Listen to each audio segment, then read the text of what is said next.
নমস্কার বন্ধুরা, তিয়াসাস রেসিপিতে সকলকে স্বাগত জানাই। আজ আমি আপনাদের নতুন আলু, বড়ি ও ফুলকপি দিয়ে একটা মাছের ঝোলের রেসিপি বানিয়ে দেখাবো। আশা করি রেসিপিটা আপনাদের ভালো লাগবে।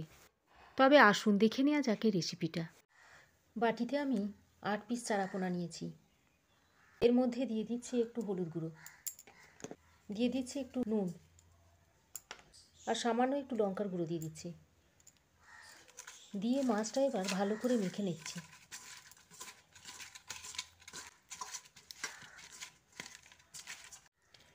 দেখুন মাছটা মেখে নেওয়া হয়ে গেছে। গ্যাসে একটা কড়াই বসিয়ে খুব ভালো করে গরম করে নিয়েছি। এবার মাছটা ভেজে নেব। তার জন্য কড়াইতে বেশ খানিকটা সর্ষের তেল দিয়ে দিচ্ছি। তেলটা কড়াইয়ের গায়ে একটু লাগিয়ে দিচ্ছি। এইভাবে লাগিয়ে দিলে মাছটা কড়াইয়ের গায়ে আটকে যাবে না। এবার গরম তেলে ম্যারিনেট করা মাছগুলো একে একে দিয়ে দিচ্ছি।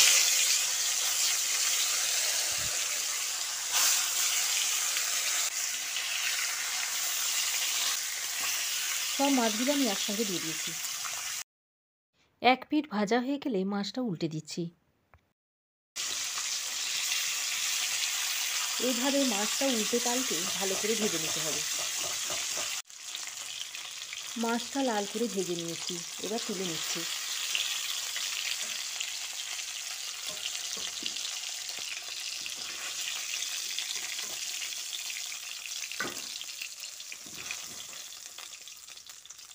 দেখুন মাছটা লাল করে ভেজে নিয়েছি। একটা ফুলকপির অর্ধেক ফুলকপি নিয়ে আমি একটু নুন জলে ভাপ দিয়ে নিয়েছি। এবার ওই তেলেতে ফুলকপিগুলো দিয়ে এবার একটু হালকা করে ভেজে নেব।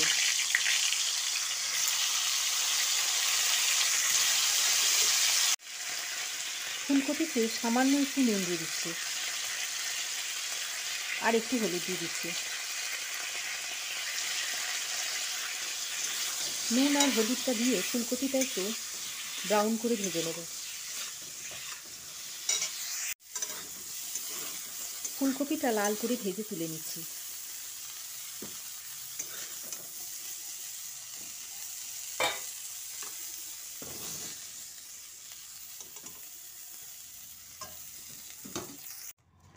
ওই কড়াইতে আরও একটু সর্ষের তেল দিয়ে দিচ্ছি।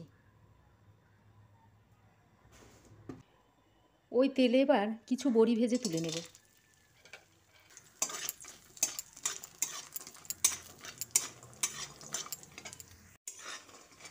দেখুন বড়িটাও লাল করে ভেজে নিয়েছি, তুলে নিচ্ছি।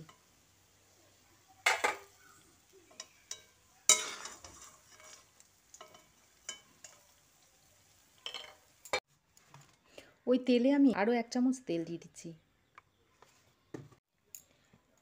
3টে আলু আমি এরকম লম্বা লম্বা কেটে নিয়েছি। এবার তেলের মধ্যে আলুটা দিয়ে দিচ্ছি।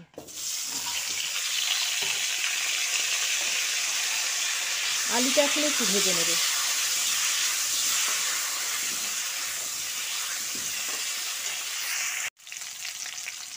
আলুতে সামান্য একটু নুন আর একটু হলুদ দিয়ে দিচ্ছি। এবার একটু হালকা করে ভেজে নেব।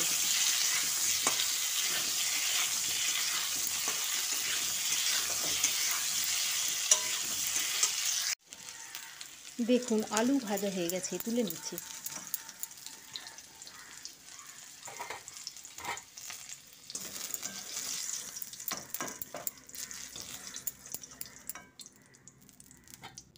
এবার ওই তেলে আরও 1 চামচ সর্ষের তেল অ্যাড করে দিচ্ছি। এবার এই তেলের মধ্যে দিয়ে দিচ্ছি 1 চামচ গোটা জিরে, একটা শুকনো লঙ্কা আর একটু তেজপাতা। ফোড়নটা কয়েক সেকেন্ড ভাজার পর একটা বড় সাইজের কুচনো পেঁয়াজ দিয়ে দিচ্ছি। পেঁয়াজটা দিয়ে একটু ভালো করে ভেজে নিতে হবে।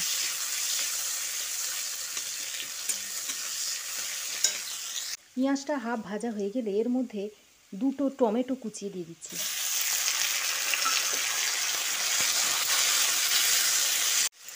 টমেটোটা যাতে খুব তাড়াতাড়ি সেদ্ধ হয়ে যায় সেজন্য একটু নুন দিয়ে দিচ্ছি।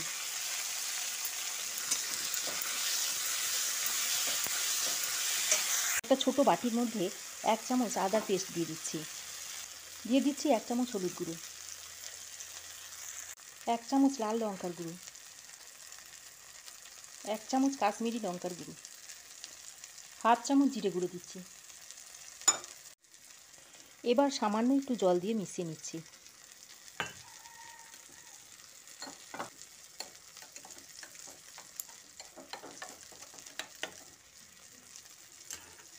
এদিকে দেখুন টমেটোটা সেদ্ধ হয়ে গেছে। এবারে এই গুলে রাখা মশলাটা দিয়ে দিচ্ছি। মশলার বাটি ধোয়া জলটাও একটু দিয়ে দিচ্ছি। এবার মশলাটা খুব ভালো করে কষিয়ে নিতে হবে। দেখুন মশলাটা কষিয়ে নেওয়ার পর মশলা থেকে তেল ছাড়তে শুরু করেছে। এবার ভেজে রাখা আলুটা দিয়ে দিচ্ছি। আলুটা দিয়ে মশলার সঙ্গে ভালো করে মিশিয়ে দিচ্ছি।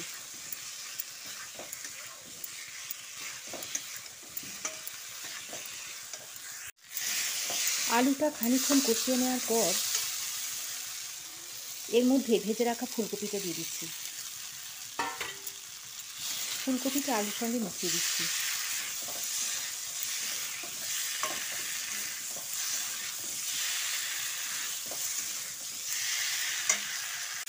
ফুলকপিটা মেশানোর পর এর মধ্যে সেদ্ধ হওয়ার জন্য পরিমাণ মতো জল দিয়ে দিচ্ছি। এবার 1 মুঠো মটরশুঁটি দিয়ে দিচ্ছি।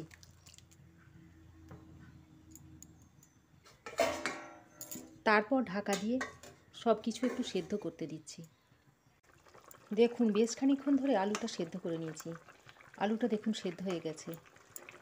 প্রায় 10 মিনিট ধরে রান্না করে আলুটা আমি সেদ্ধ করে নিয়েছি। এবার এর মধ্যে ভেজে রাখা বড়িগুলো দিয়ে দিচ্ছি।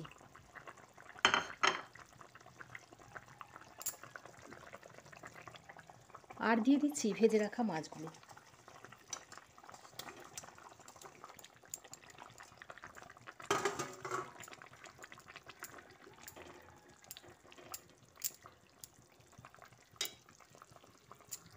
কিছু কুচনো ধনেপাতা ওপর থেকে দিয়ে দিচ্ছি। 2টো কাঁচা লঙ্কা চিড়ে নিয়েছি, এগুলো এখন দিয়ে দিচ্ছি।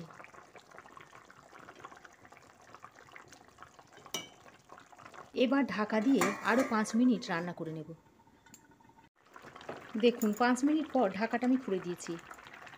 রান্নাটা এখন আমার রেডি।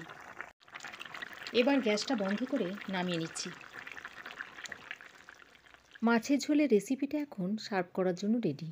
নতুন আলু ও বড়ি ফুলকপি দিয়ে মাছের ঝোলের রেসিপিটা আপনাদের কেমন লাগলো কমেন্ট সেকশনে একটা অবশ্যই কমেন্ট করে জানাবেন। আশা করি রেসিপিটা আপনাদের ভালো লেগেছে। ভালো লাগলে একটা লাইক ও শেয়ার করবেন।